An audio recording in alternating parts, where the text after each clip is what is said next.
We are live in YouTube.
We are going live in 5, 4, 3, 2.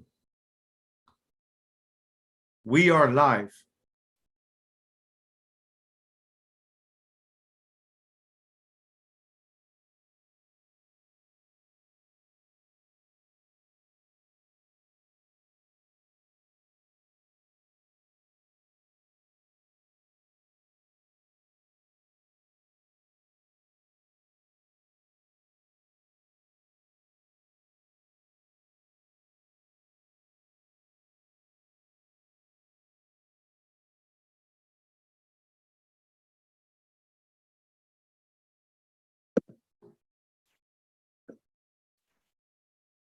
Hi guys, my name is Sumed. I know most of you know me. My picture is also up on the screen as well. Just wanted to kind of introduce ourselves. We're going to be starting the Zoom session in just a little bit. We'll give some time for people to trickle on in. But my name is Sumed. Like I said, this is my fiance. Megan. She's Megan.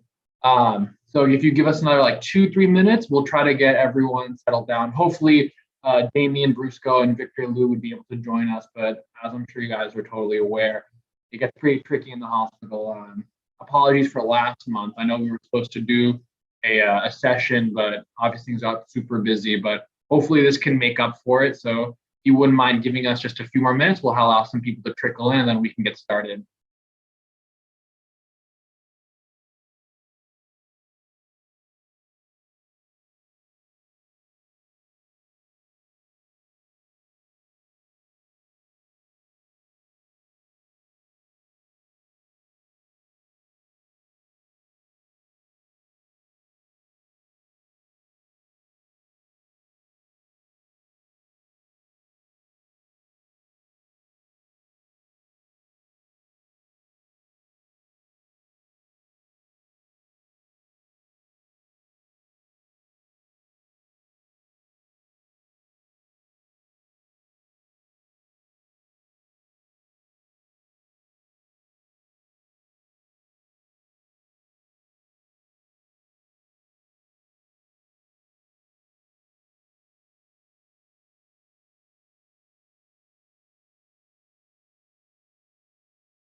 I see that we're getting quite a good amount of turnout right now, and I think we can begin.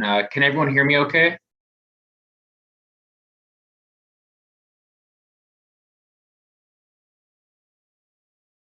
We can hear you loud and clear. Perfect, perfect. Well, guys, this is actually a very interesting topic. I know most of the sessions we've had have been relatively didactic with kind of different different things we talk about. OR etiquette was a few months ago. Before that was how to match as an international student with Victor Liu. Before that, different kind of topics that we were really kind of trying to teach while simultaneously having a dialogue. But this one is purely for dialogue purposes. There's no PowerPoint. There's very little information that we're going to be exchanging in terms of research this or stats that. The reason I wanted to kind of have this part of the chat is mainly because I feel like neurosurgery, particularly when I was trying to enter into the field as well, was had this aura of it that you're always in the hospital, you never have time for family or friends. You are always busy, and then ultimately you make multiple huge sacrifices with your love life, with your family life. And while some of that is true, I wanted to have this discussion to help give you guys the most information you can from people who are going through the process now, and for you guys to ask questions. Ultimately, this is geared towards medical students interested in neurosurgery. I'm an intern. Megan's my fiance, so we don't really have much experience yet in terms of maintaining a good family dynamic, love life dynamic, just kind of our experiences over the last year. This is very, absolutely informal. This is mainly for everyone, for you guys, for us.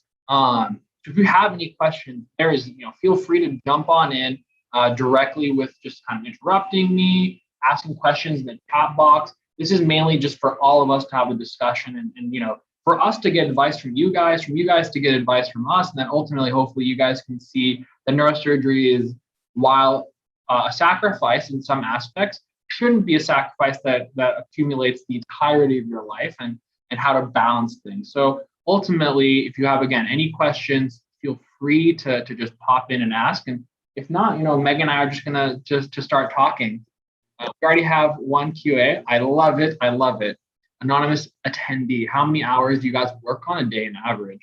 So on an average day, any one of the neurosurgery residents, depending on what level they are as interns, we're looking honestly 10 to 12 hours a day pretty regularly. This all averages out over the course of the whole month. We're by nature only supposed to be working for 80 hours a week.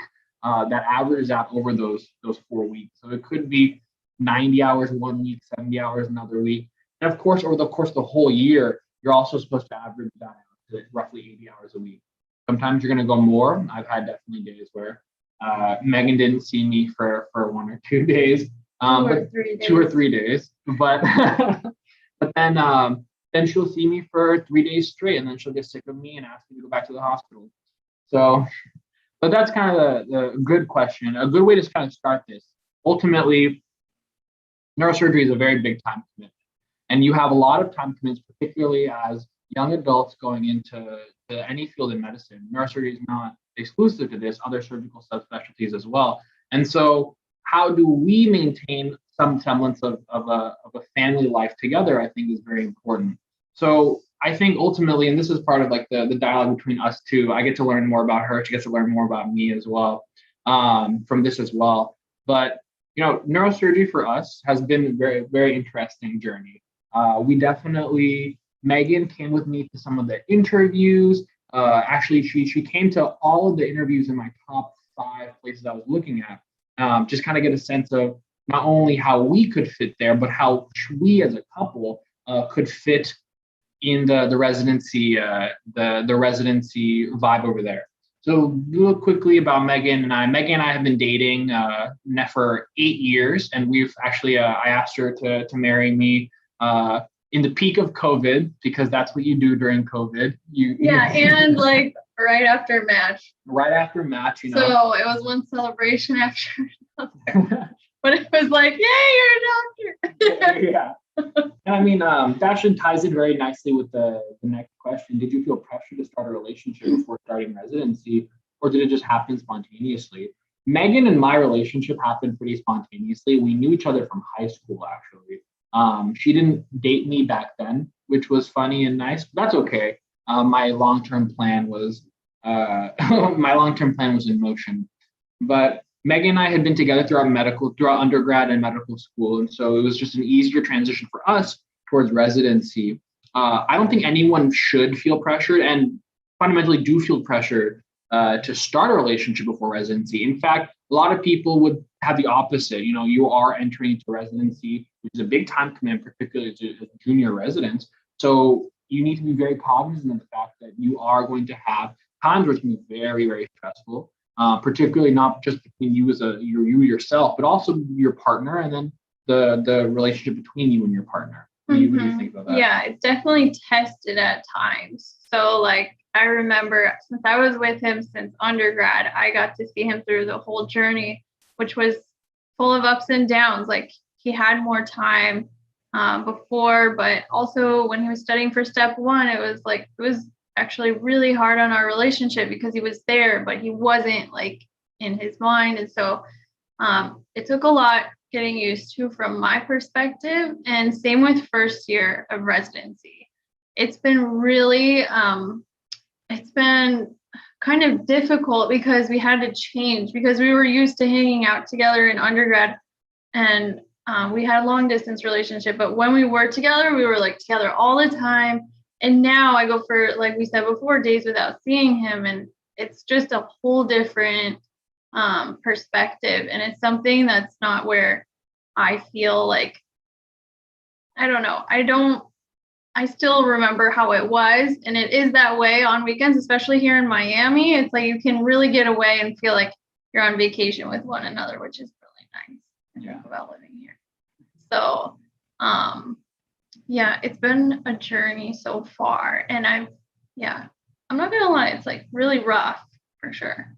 Yeah, and it definitely, I feel it too. Part of it's tricky because Dr. Morkos, one of our big attendings here, he always I actually spoke with him about this as well, and he when he was in junior, like when he was in residency and junior residency, he actually met his wife while he was within residency itself, not before or necessarily after. And so it's one of those things where multiple different people are going to have multiple different times where they meet their partner, if at all, during residency. In fact, right now, of the 21 Miami residents, 16 are married. Of the rest of the 5, well, technically 2 are married to each other, so I guess I counted them twice. One of our PGY 5s, Evan Luther, one of the PGY 3s, Catherine Barry, they're actually married to each other. So that's their own very interesting dynamic. I wish I could have had them come on as well, but obviously they're in the ORs right now, still probably. But I guess they get to operate together, which must be very fun. Of the remaining, they're either in relationships or single, committed relationships or entirely single. So there's a whole spectrum, and in fact, this is kind of each program is going to be very different. I went to some places where a lot of them were single, and I went to some places where everyone was married. Maybe like one of the 28 of them may, or 1 or 2 of them weren't married. So it's gonna be very different for each couple. So do we talk about medicine all the time? That's another question. We do. We talk a lot about medicine. When you're in the hospital, it definitely can encapsulate a good amount of your life. And while we try to be as varied about our conversations as possible, a lot of them do come back towards medicine. Interesting case that I saw, questions that she has, questions her family has, like random different warts that they're seeing, back pain, all that stuff. But I think Megan actually herself, has a history in biology and in sciences. And so it makes it a little bit easier, particularly from my standpoint.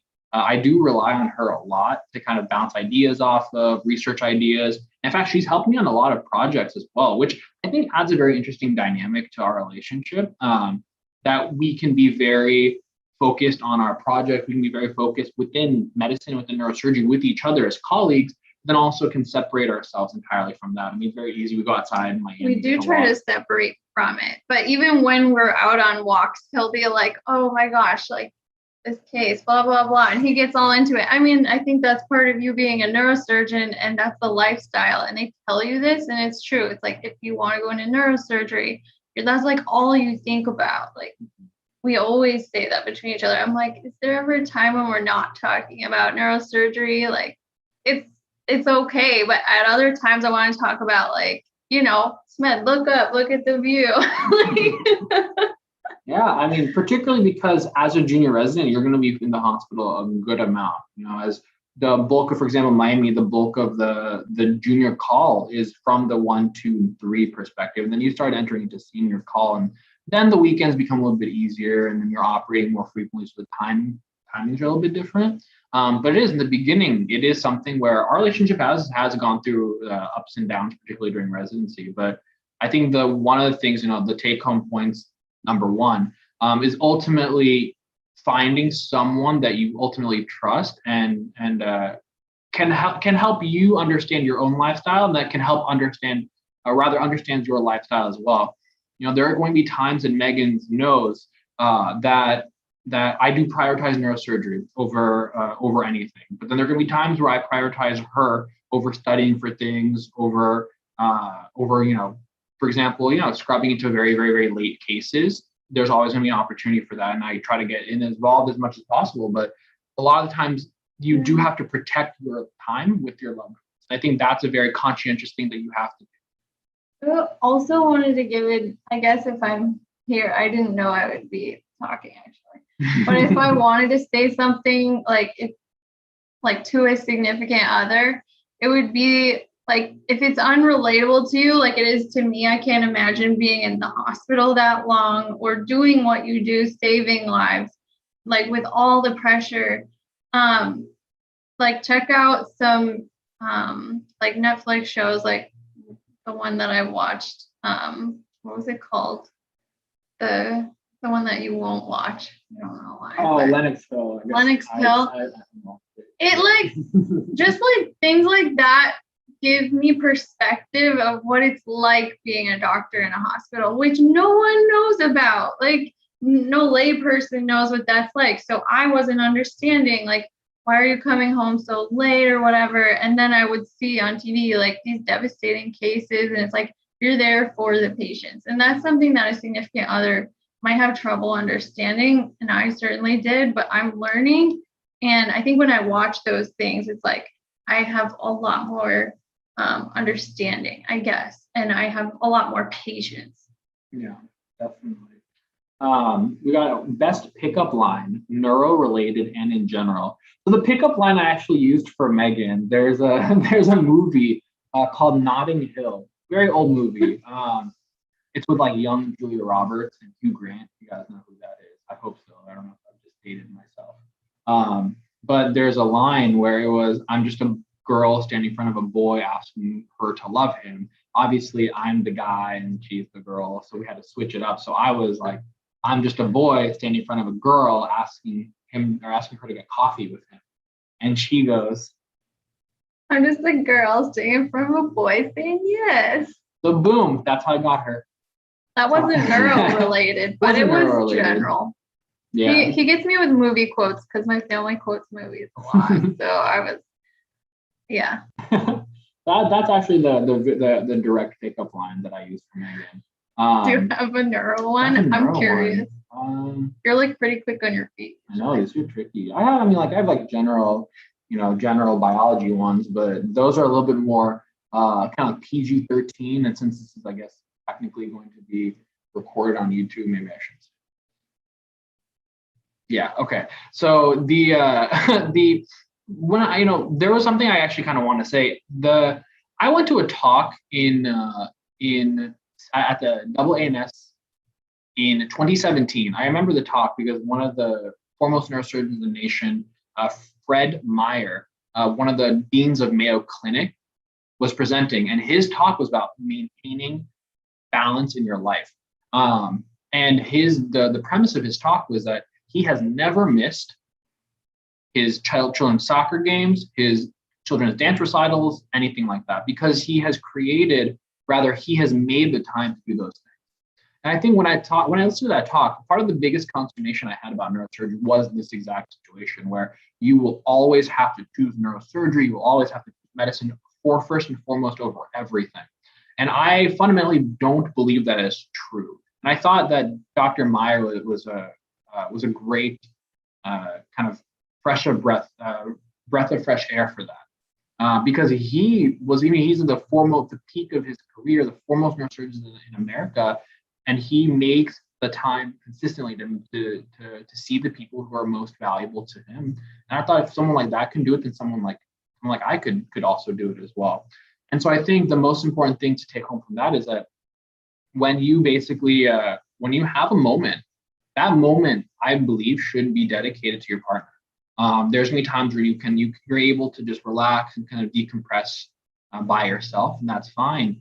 But I think a lot of the times, this is your partner is someone who's very important, and that's something this residency process has really taught me.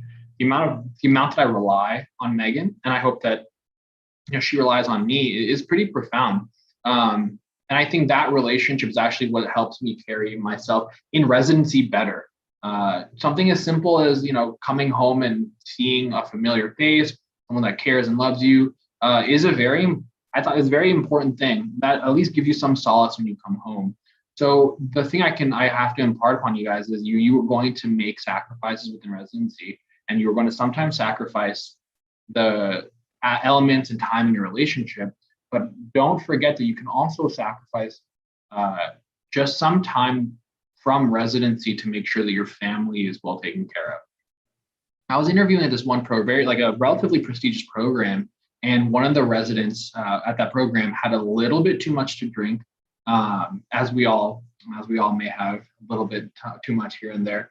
And I remember what he said. Still, he said, neurosurgery is a tough field because at some point in your career, maybe not now, maybe not tomorrow, but eventually, your family is going to hate you. Your friends are going to hate you. Your loved ones are going to hate you because you just don't have the time to dedicate to them that they want.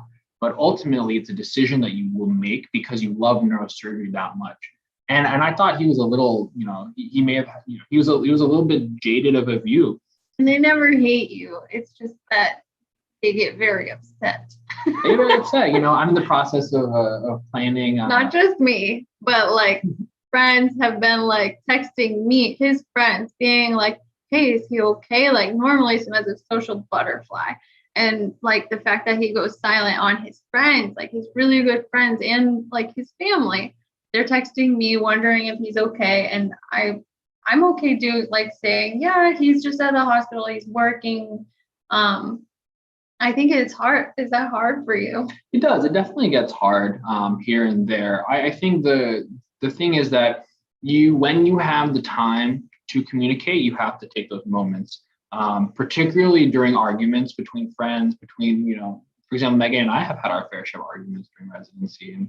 And sometimes you just have to understand a lot of where the negative emotions are coming from are actually coming from a place of frustration of not seeing you as often as they normally would or would like.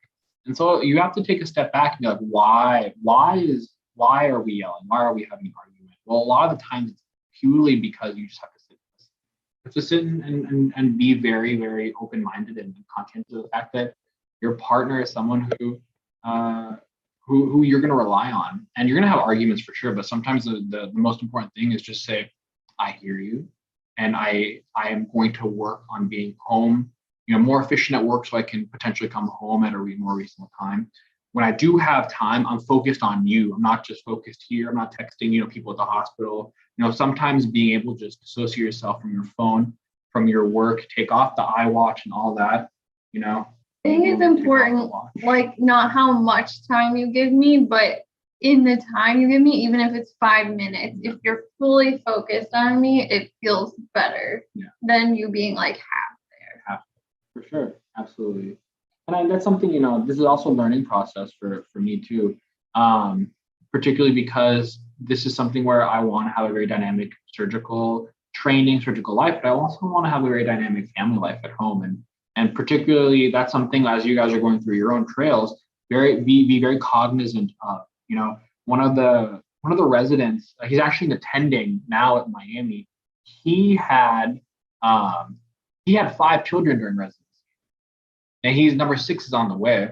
But I love that. And then that's part of I heard that story and I was like, obviously it's the program then that you are able to have that. You're able to have a family in this program. You're able to have this dynamic family life.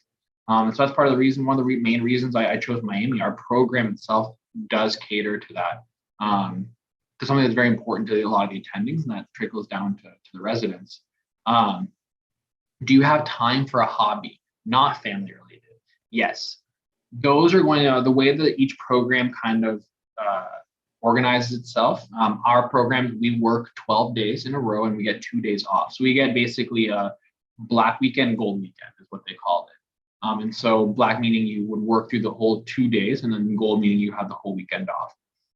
We definitely like to explore Miami. We like to go places. There's a nice little winery that's in South Miami, the southernmost winery in America. They do. Not to say your hobby is drinking. Not to say that, but just something simple as being able to just spend time with each other. Those are the hobbies that I have with her. Basketball. I try to get onto the courts as much as possible. Less frequent now, particularly because I'm definitely deconditioning, but we'll get there. Yeah, and you have to take care of yourself. You can't just be playing rough sports. I mean, I think like you can really injure yourself in those sports. You can, yeah. And you can't risk that as a doctor. Yeah. But I think other things that we like to do, something simple as just staying home, cooking with each other, watching movies. Actually, it's very, very, very adorable. Megan set up like a movie theater-esque vibe. So after this Zoom session, we're gonna just watch a movie. Something as simple as just kind of dissociating entirely from the hospital life and just focusing entirely, at least on us watching a screen. Yeah. I mean, we live like right above a CVS, so it's easy to just go down there and get movie theater snacks. I don't know, just something to get away from it all. Like, I don't want him to come home to like a stressful place, like where I have expectations. Like, we should both just mellow out after work. Yeah. And if that takes a little creativity, I love doing that. Yeah. I mean, I got very lucky. That's part of the reason I, wanted to show her off. Oh my gosh, but it takes a lot of learning, honestly. When I was at Duke, one of the professors there basically had he had a quote. Basically, I asked him about this. I asked him about family life and balancing it, because he was one of the assistant program directors there, a phenomenal gentleman. And my conversation with him was nothing about neurosurgery. It was all about his advice for me, just as an applicant, as a neurosurgeon going forward. And he said that you guys, we are so used to giving our all into something that unless I do something big and immaculate and grandiose, that she will never notice. I have to do these big gestures and everything, and that's not true. Should look at it like everything is assigned just 1 point. Sending her flowers is 1 point. Texting her, 1 point. Basically saying, I'm thinking about 1 point. And these points, they're not based necessarily on. You really think about it in points? In the sense that, points. Yeah, I'm just accumulating points. But in the sense you're that, such a high achiever, like it needs to be rewarded. Well, in the sense that, for example, if I come home with a huge bouquet of flowers, would you love me more than if I were to? Maybe she'll. I would love some. But we're just we haven't seen each other But he did come home with 2 big slices of cake. Yeah, the cafeteria. I did bring. For the record, the Jackson cafeteria cake is actually phenomenal. Oh my gosh.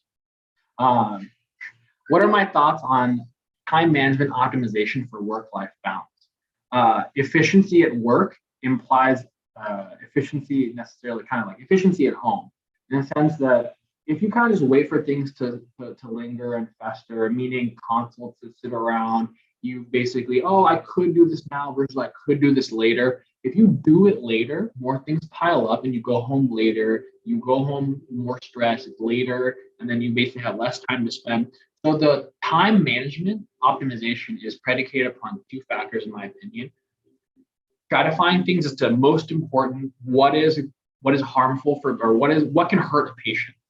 Does this patient need this test? Do they need this scan? And prioritize those things. And then in between, bust out the small things so you can, in fact, get everything done and then have reasonable time to go home. Our program is such where the interns, I'm one of the interns, we do buddy call every other day. So Monday, Wednesday, I'm on call, buddy call, meaning I stay on till 11 p.m. or later, whenever my job is finished. And then the next day I'm off. So for example, today I'm off and Damien actually is at the hospital right now on buddy call. And so while you're not on buddy call, those are the opportunities you can to be very efficient with work. So what that means is that prioritizing important tasks first, things that are very big priorities and take time, you should do first. And then the smaller things you can bust out. For example, on my way home, driving here, I had dictated a consult note. Those are the kind of things that you can do to be very efficient, such that you're always moving forward, so that when you come home, you can just sit and relax. There's always going to be times where work follows you home, but you try to want to minimize that. That's why I think time management optimization for work-life balance means minimizing how much work you do bring home, understanding that sometimes you will, and just don't make it so often that it gets off-putting for your partner. Is being politically active seen as a red flag when applying to neurosurgery? Sorry if it's not related to the topic today. No worries at all. In fact, some questions, some interviewers are going to ask you pretty politically jarring questions. And my like kind of opinion to that came to the fact that if you have a very strong opinion about something, try to be as reasonable with your answer as possible. You don't know the political affiliations of the people who are interviewing you, but at the same time, you don't want to come off as fake, because that's picked up very, very quickly if you're just a people pleaser. And it's another thing is, if you're going to have that intense of a negative interaction with an attending based off your own political affiliation or political view, you also kind of have to keep that in mind as well if you want to endure that for 7 years. But at the end of the day, when I got asked political questions, I told what I thought about certain things, and in the most kind of not politically dichotomizing way, but in where it was very evident that where I stand on things. And we don't have to go into that now. Sorry, that kind of comes off as a little bit. I'm not taking a stance on, but your job during an interview is to basically. I'm being very political about it. If you're really passionate about something, don't allow the political activity of residency kind of jar you, or rather the fear of being politically active jar you from speaking the truth. And also, you're going to have multiple interviews. So if your interview totally tanks, then just, you can learn from that and kind of modify your answer. That kind of helps. We can also talk offline about kind of what that means. Do you think your salary as a resident is enough to support your family for the next 7 years? You will get an increase in salary every year, and depending on the program you go to, ultimately does something in the sense that, for example, my salary here as an intern is roughly like $58,000. To be totally frank, $58,000 roughly. In a place like Miami, where rent is pretty reasonable, here in Miami, that's not a terrible salary to live off of. And Megan and I are not. Megan has a profession as well. That helps. That makes it a little bit easier. Yeah, I mean, I would say that, like, being just a couple, not even kids, like, we have a cat, that's it. But like, I was working as a barista, making almost nothing. It was just to like be busy. But then eventually I realized that, like, he was paying for rent or whatever, and I had to pay for parking and everything because I have a car. And even just as a couple, I personally felt like your salary wasn't comfortable with a wedding coming up, specifically, like a big expense coming up. Even if we are getting help for that, it's just, I don't know, I wasn't personally comfortable off just one salary.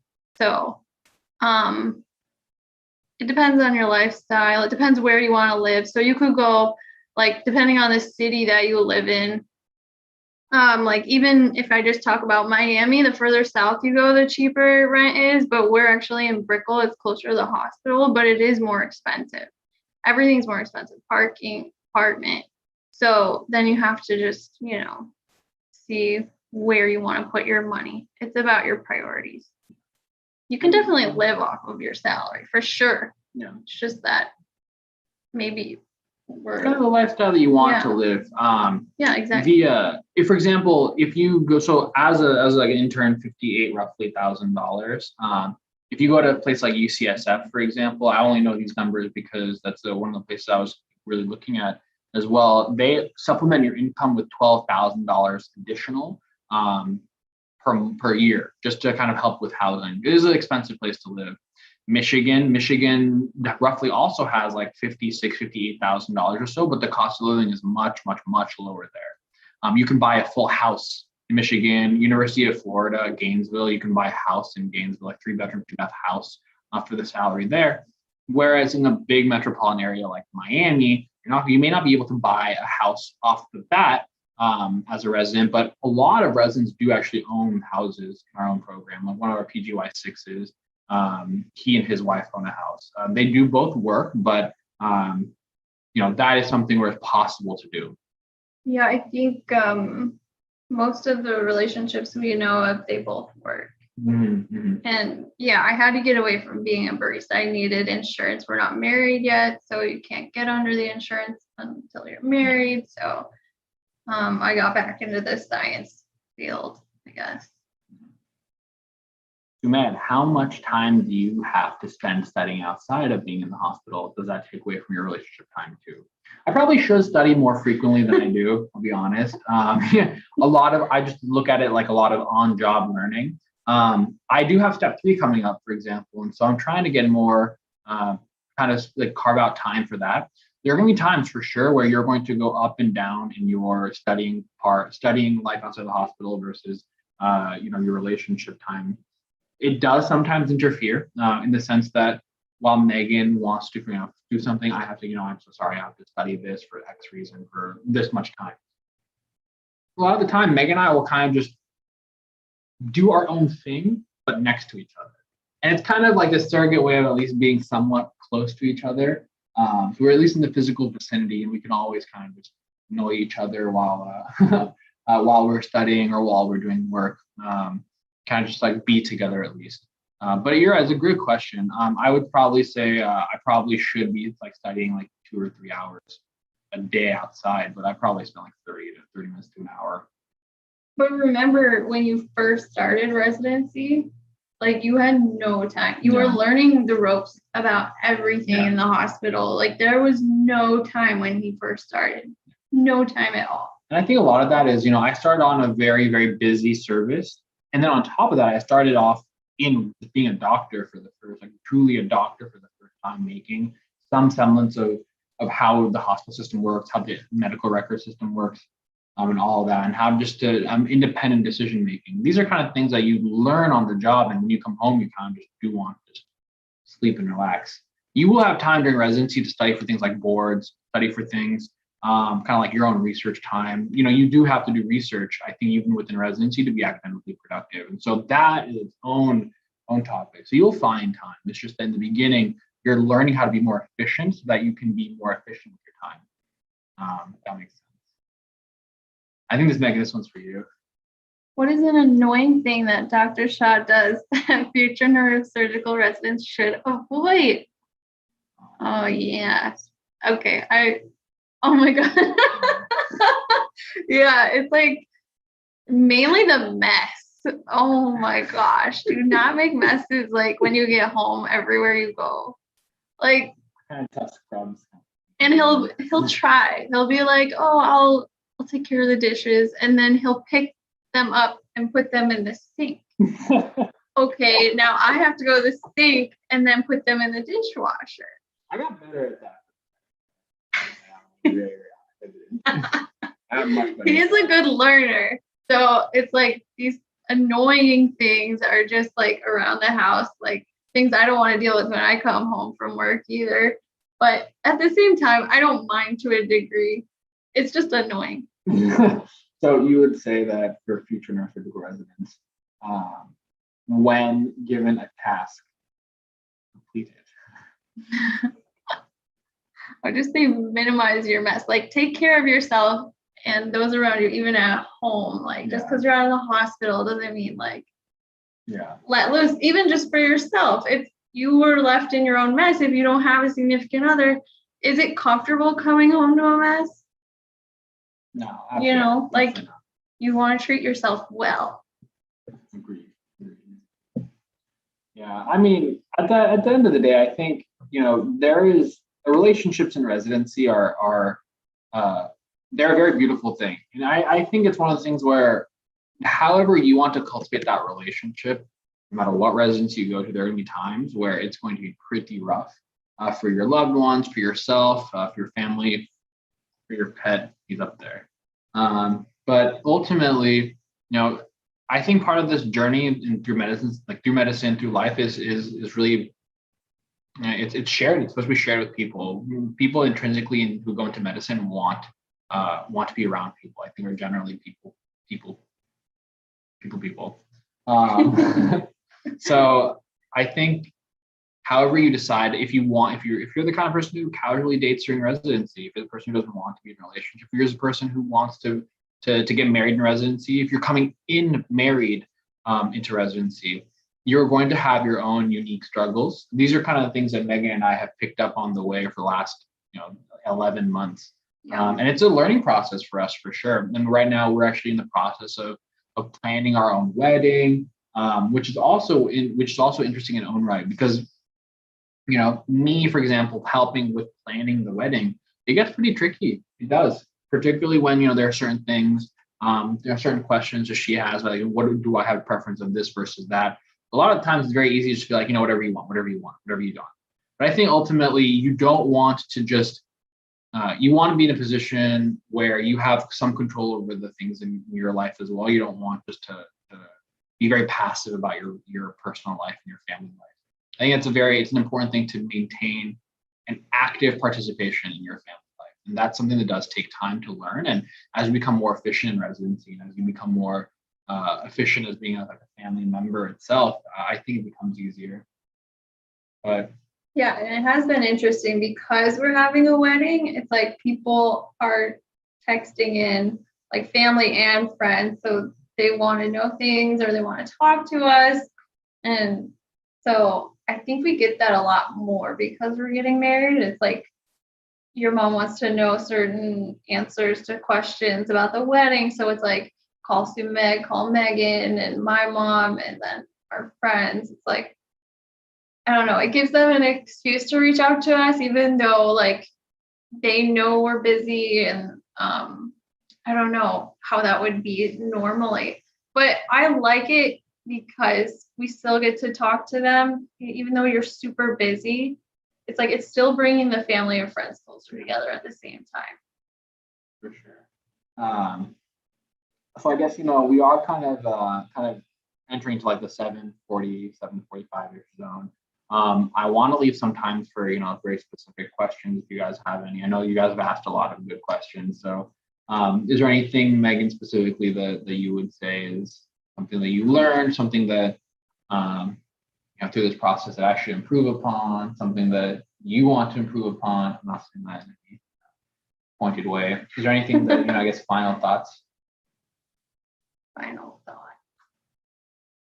Yeah, I think that it's just a lot of like, there was one thing you said to me where you were like, some people say that you have to sacrifice a lot or you have to compromise. And those are such negative words. He's like, what I want to do with you is collaborate.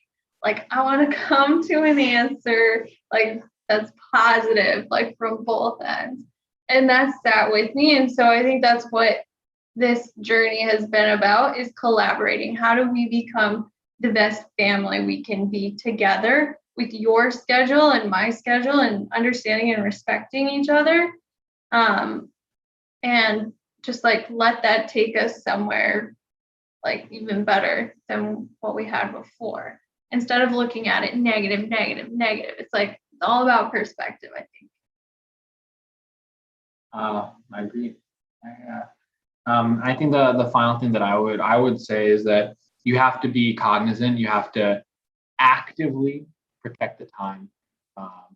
Actively protect the time that you want to spend with your loved ones, because there will always be times where the residency is going to pull you one way. Your attendings are going to pull you one way. Your co-residents, as much as you love them, are going to pull you one way. And I do love my co-residents to a degree. Megan knows. Actually, I probably spend more time with Damien and Victor than I do with Megan. But at the end of the day, you have to ultimately sometimes just say, I'm going to spend today with my loved one. I'm not going to look at my phone. If someone really needs to contact me, there'll always be a way for someone to contact me. But you have to actively protect and defend the time that you want to spend with your loved ones, because if you don't, there's always going to be something that encroaches into that time. And it's your training, yes, but you're also a young professional, a young adult, and you also have to cultivate other aspects of your life as well. And a relationship is one of them. You can't just be a single-sided, in my opinion, a single-sided, single-faceted human being and expect to ultimately live a very fulfilling life. Some people, I guess, can, but you have to be very truthful for yourself and understand who you are. And I got a last question, or rather one question: how do you know you found the one? We're getting real philosophical here. I think it's cute. You think it's cute? I knew. Yeah, I think for Meg, I think it is a very big leap of faith, particularly in residency and relationship. At this time, I know of people. A good friend of mine. He was in a long-term relationship during residency and ended, and it did really, really kind of hurt him, particularly because it was towards the end of his residency. Obviously we always bounce back, but definitely, you want to just make yourself vulnerable. You know what I'm talking about? We bounce back. Yeah, we bounce back. I mean, how do you know you found someone? I think ultimately how I knew Megan was the one is because I may have found something I love as much as neurosurgery. Oh, that's so sweet. Because he told me, like, our first date, he was like, just so you know, neurosurgery, like, that's at the forefront of my mind. And I'm like, okay, totally naive, but that's all right. But he was just, I don't know, I loved his personality and just everything about him. And we just kind of, I don't know, it just kind of like clicked into gear. Oh, we got lucky. That's how you know. You know within the first like 15 minutes. Is Dr. Lou joining? I hope so. Unfortunately, he may not be able to join. He himself is actually, fun fact, on vacation with someone that he is also dating as well. Oh. Yeah. Oh. So it's obviously very possible to. And Dr. Lou, he's one of the residents who has had, has been dating. He's not officially like, fiancé or anything like that, but in a committed kind of a relationship of sorts. So they're on vacation together right now. So I was hoping he'd be able to join, but. Yeah, he definitely offers a way different perspective coming into it single. And yeah, it would have been nice to hear his side. For sure. But I mean, ultimately, most of the places in residency themselves are in large metropolitan areas. You won't have a paucity of dating opportunity. It's more so the paucity of time that you have. But it's all, I mean, it's very possible. We've heard like people are like, yeah, I still find time to date. We've even gone out like to dinner and found them on dates. And it's like, how do you have the time like to date? And it seems so hard, even just for my friends who aren't doctors, and they still make time. You can always make time, I guess. Yeah. This is a very interesting question. Neurosurgery is so intense and specialized, and I wonder if it's reasonable to fear being with someone who isn't at least tangentially connected to it.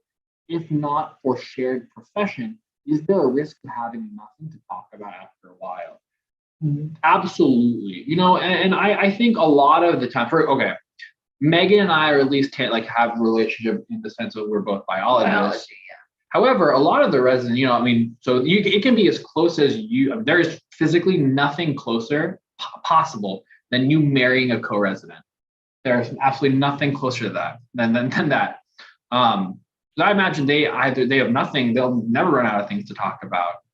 Really? Theoretically, but at the same time, I can't speak for their relationship. I just know that they're a very, very, very, they're my seniors. They're a very good pair together. On the flip side, you can have someone who's completely not in medicine, someone who is in medicine. Those are also actually relatively valuable, I would think, if maybe not, maybe even more, because that provides another perspective. Because at a certain point, you don't want to get, Megan can tell you, it gets sometimes a little boring just talking about medicine. It does. I didn't say that. He said she didn't say it. I said it.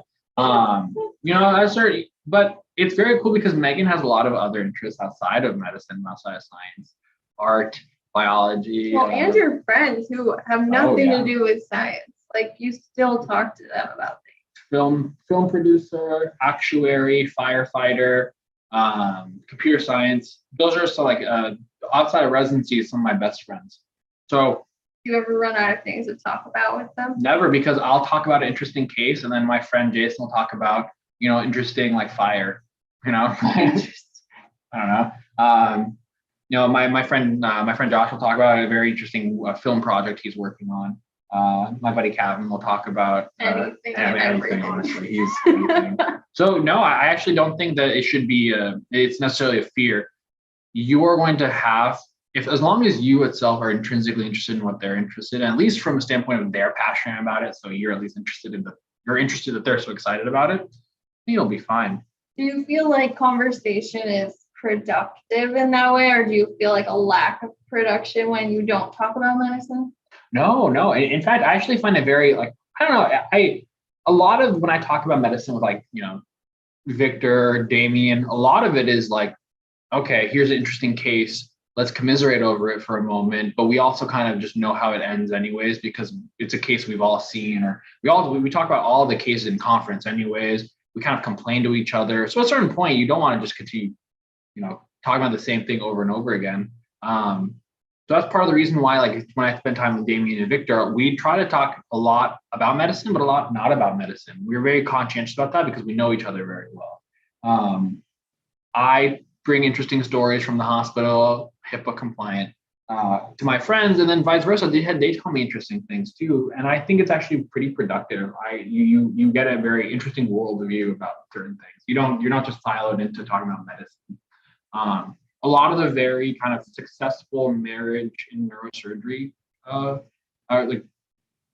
stories are of people who met during residency who are tangentially related to neurosurgery, but a lot of them aren't that way. Dr. Levy, our chairman, his wife is actually a reporter. So that's something where I imagine, I obviously can't speak of the early team, but their dynamic, I imagine it must be phenomenal. So I think that, yes, there's reasonable to fear, but not something that should point you away. Yeah, not something that should get in the way, for sure. Danny John, thanks. You are welcome.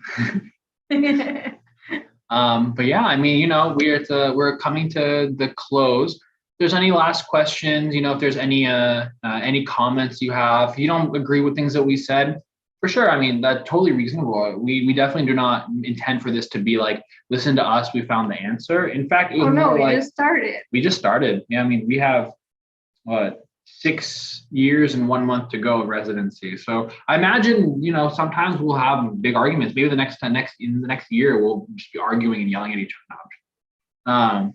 But I think, this is a very dynamic learning process. And so far, we've at least made it work for this first intern year. It's a pretty tough year in Miami's residency program, but next year is when we start to take, at least I start to take independent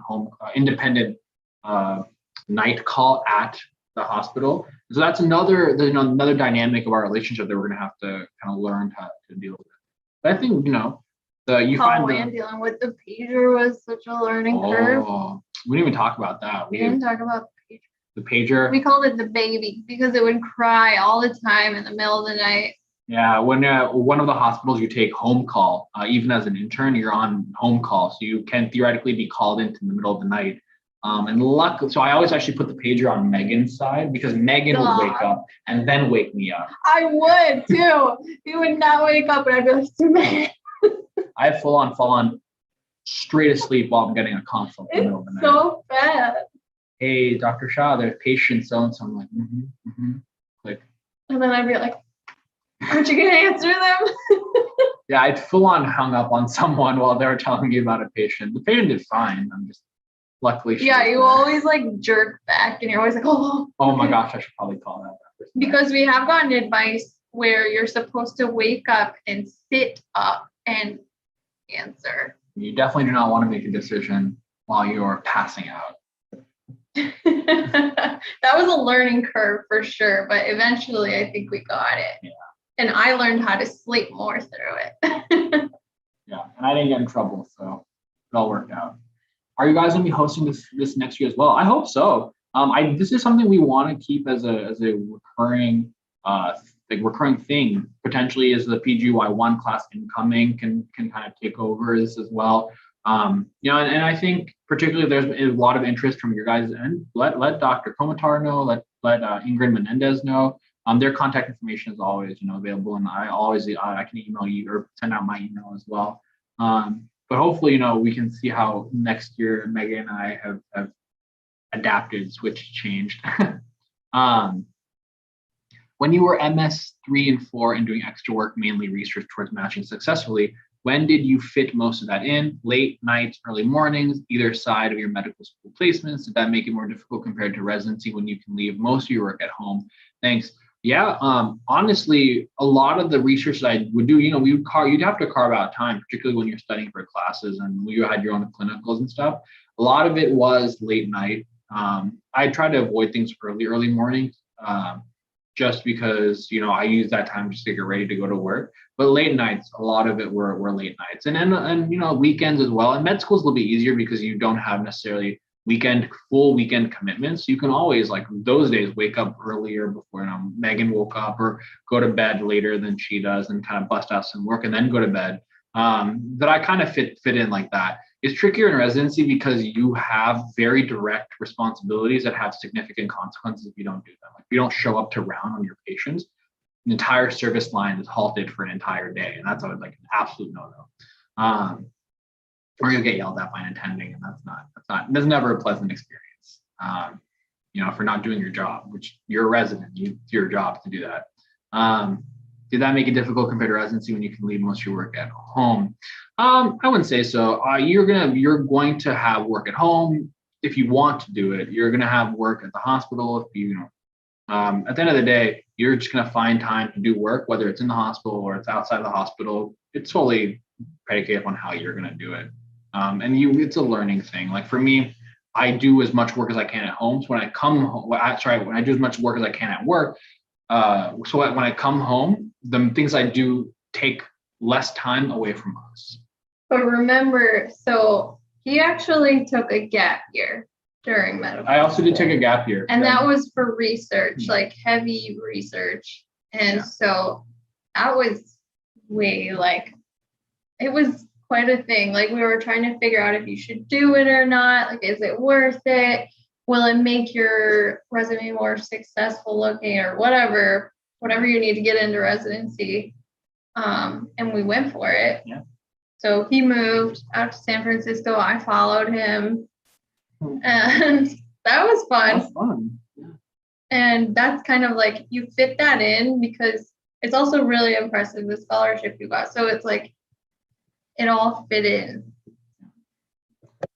Well, you know, at the end of the day, again, our job here was hopefully to help kind of just give you a perspective, you know, a perspective on maintaining a love life and a family life in residency. It's possible. Definitely going to have ups and downs. It's going to be hard sometimes. It's going to be very easy other times. But at the end of the day, definitely this is also about having a balanced life in residency. And I think a lot of us in our generation are going towards balance in our lives. So I think that's hugely important. Oh, I think you should also like form a community. So like we hang out with his co-residents outside of work, and then I get to meet their significant others. And so we just like connect on different levels, and we're going through similar things. So we have a lot to talk about together. So even though I'm not involved in medicine, I still feel very welcome joining their group. And it's nice to like meet people, especially during a pandemic. That's a good point. But yeah, I think that's really important for you guys to wind down together and for me to get a perspective that's similar. Yeah, definitely. What is one thing you wish you had done differently as a couple? It's a tough one. Just a tough one for sure. Different as a couple. Well, I know she wanted me to propose earlier than I did. That was the first one. She, like, when her Pinterest started going from like puppy dogs to like and cats to like diamond rings, that was like the first sign. But But you ignored it. I didn't ignore it. I just kind of like, I was like, oh, she likes. I just things. think it's hard. Like, obviously, we didn't know a pandemic was going to happen. But also, you matching and starting your first year, I think this is hard. Like, trying to be romantic at the same time, he's just figuring out everything. Yeah. That's really hard. I think that's one thing that maybe we would do differently. I think one thing that I personally would trying to do a little bit differently with Megan is when we have vacation time, physically just kind of like leave and go do something exciting and fun. Like, I don't know, you can always just kind of have a staycation, but at a certain point, staycationing is like only as fun as it can be. I think that's another thing. We're going to start trying to take trips. I think that ties in very closely to the next question, which is, has COVID made this process easier or harder for both of you guys? Harder and easier. Harder. Harder in the sense that, when I come home, Megan, for example, wasn't vaccinated until just recently. And so when I came home, it was very to be very cognizant about, all right, well, I'm seeing very sick people. Like, I have to round up people who are COVID positive on a consistent basis. And despite me being on PPE'd up, I have to be very careful. So that's something that ultimately, you as a loved one for someone else are coming home with hospital germs and ickinesses. So you have to be very cognizant of that. You don't want to make your partner sick. That's kind of like poor form. It also, we were planning this trip to Japan. Like, that's where he was going to propose, I guess. Yeah. But we had to cancel our Japan trip, and that was so upsetting. And that just cascaded, all of our plans just flopped until we made new plans. Yeah. And here we are. And in some sense, it made it harder also because Miami is very much of an active outdoorsy city. So in the beginning of this year, even, it was not as necessarily fun per se. But now Miami's getting back into different. But I think we were lucky being in Miami during the pandemic because it was pretty much open the entire time. Yeah. So we could get outside and see people. I mean, I was never not around people in the city. Yeah. So I think we were lucky being here. I mean, being very safe, as safe as possible with masks and hand sanitizer. Well, we didn't go clubbing. Maybe so. But yeah, well, I think that pretty much takes us to 8:00. I thank you guys for listening and chatting along with us.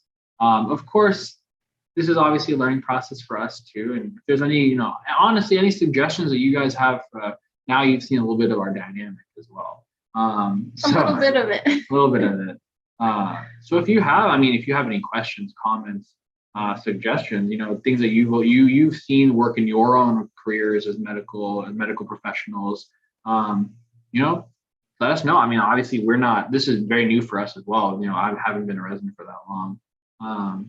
And even within medical school, we had ways that we coped. We had ways that we figured things out, but residency is very different. So again, thank you guys very much for joining along. We actually have our next Zoom session next month. That will be a very interesting one. Damien, Victor, and I will be on together talking about what we call intern chronicles, our most interesting, most formative case of our intern year. And I think it'd be a good way to end our year worth of Miami Neurosurgery Resident Hour with an interesting case that we learned the most from. Some good, some bad, some life-changing for us and for others. So, thank you very much for joining along. And again, feel free to reach out for anything at all, and happy to continue the dialogue. But have a great Tuesday, you guys, and we'll see you next week. Oh, thank you for joining, Megan. All right.